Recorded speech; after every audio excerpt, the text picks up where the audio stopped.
Okay, so before we start talking about focusing on the complications of diabetes mellitus, I just want to have it so that we talk about the introduction to the whole concept of diabetes mellitus, like what it means and all of that.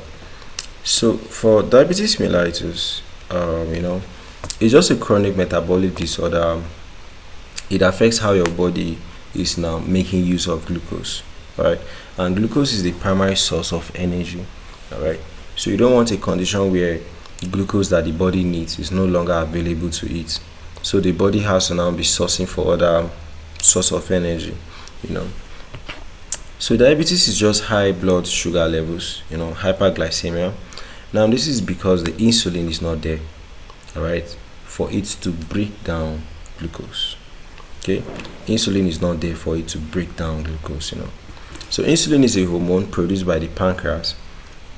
It helps the cells to be able to absorb glucose, So when insulin is insufficient or ineffective or totally not there, glucose is just building up in the body without anything to tell the cells to absorb it, So types of diabetes is type 1.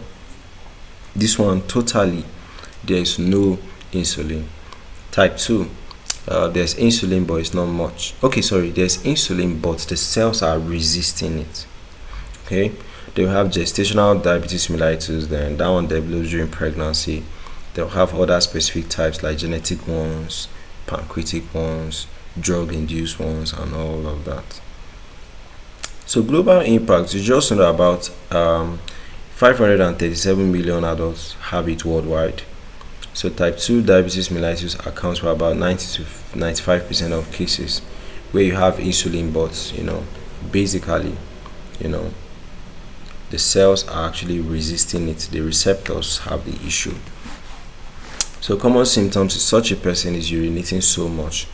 As you are urinating so much, you are losing a lot of fluid. So your body wants you to replace it. Okay. So, the taste too is high. Fatigue and blood vision, unexplained weight loss, slow wound healing. So these are all the diagnostic criteria where they're trying to check for the levels of glucose in the body just to make sure that they are high, to confirm it. So management is lifestyle changes like healthy diet, regular exercise, weight control, medications like oral hypoglycemics.